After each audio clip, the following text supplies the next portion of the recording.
Today, we're diving into a story that starts with what seems like a simple, almost bureaucratic question from one citizen about a judge's credentials.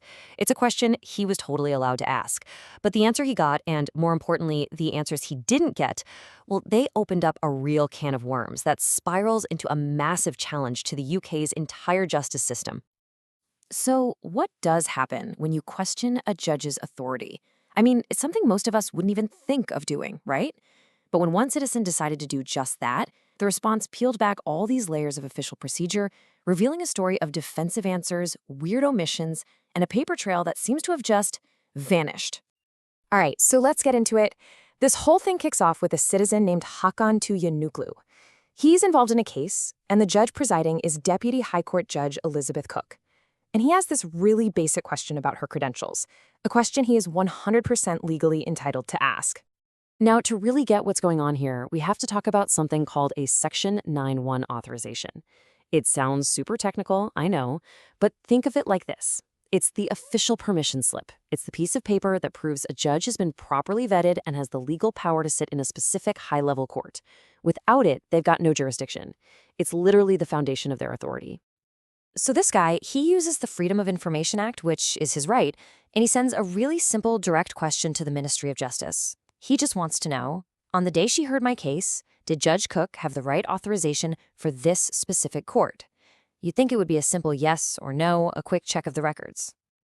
And the Ministry of Justice gets back to him with what seems like a straightforward yes. They say, yep, she was authorized way back in 2013, and it's good till she retires.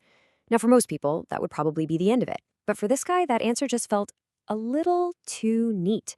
It actually raised more questions than it answered. And this is where you can really see the two sides talking past each other. On one hand, you've got the government's super clean, simple answer.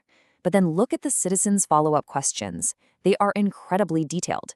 He's asking for the paperwork, the terms, any renewals, and even the records of consultation. These aren't just random shots on the dark. This is someone who has clearly read the official rulebook and is now saying, okay, show me the receipts. So you'd think they just provide the documents, right? Nope. Instead of handing over those receipts, the ministry's whole tone just changes. They're faced with all these super specific technical questions about their own rules, and they don't just say they can't find the files, they decide to shut the whole thing down. And this is the moment everything pivots. The government officially slaps his request with a label vexatious. Now, that's a really powerful tool they can use to stop inquiries they think are just meant to cause trouble or have no serious purpose. The message couldn't be clearer. Stop asking questions. You're being improper. Just bam, door slams shut. But here's the thing. He didn't back down. He actually challenged that vexatious label. And in a pretty amazing turn of events, the Ministry of Justice actually caved. They overturned their own decision and had to release a new set of documents. And tucked away inside this new batch of documents, the ones they just tried to block him from seeing, was this one innocent-looking table, a few blank spaces on a spreadsheet, and it was about to blow the whole thing wide open. Okay, so this is it. This is the document. It's showing the judge's record for the 3 years right before she got this big authorization in 2013. You see her time in the Crown Court, right, but now look at the line for the administrative court, the exact court this was all about. It's empty, completely blank. Yep, 0. Not a single day. The official record shows she had absolutely no recorded sitting days, no recent experience in the specialist court she was just approved for. So the big question is, how on earth do you get assessed and approved for a job in a court where, on paper at least, you've never even worked?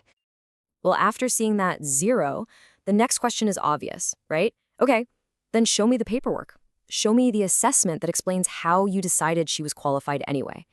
And the response he got from the Ministry of Justice was just staggering. So first, he asks for her application form, the basics, and the ministry says, the MOJ does not hold this information. Okay.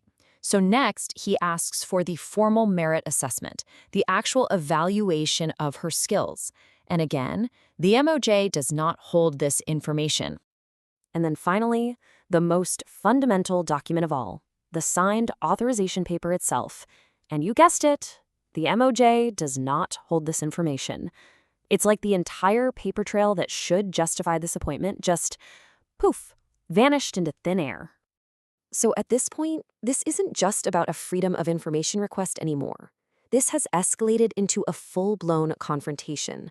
So the citizen, Hakan Tuyunuklu, he takes everything he's found, the zero experience, the we don't hold that responses, and he goes straight to the top, to the Lord Chancellor, the person in charge of the entire UK justice system. And let me tell you, he does not pull any punches. He basically lays out two possibilities, and both are pretty devastating. He says this convenient absence of all the key documents suggests one of two things.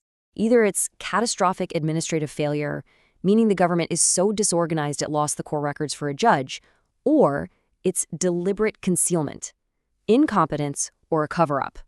Wow. So his final letter just puts it all out there. He says, look, here are the facts. A judge got authorized with zero relevant experience on record. Then all the documents that could explain how that happened have conveniently disappeared. He says this can only be one of two things. Either it's the criminal destruction of public records, or it's straight-up fraud and how judges are appointed. And he puts the question to the Lord Chancellor directly. Which is it? It's like he's setting this perfect logical trap for the government. He gives them three ways out. Option 1, just find the documents and show them. Option 2, admit you destroyed them, which, by the way, could be a criminal offense. Or Option 3, come clean and admit the assessment process never happened correctly, which would be a huge constitutional problem. And he says that's it. There is no fourth option where formal judicial assessments simply vanish. And that's where we are right now. The story is still unfolding, but it leaves us with this really, really unsettling question. And it's so much bigger than just one judge or one citizen's request. When the official paper trail, the very proof that underpins the authority of our entire justice system, just goes missing, what's left? Are we really living under the rule of law, or are we just taking the word of people in power?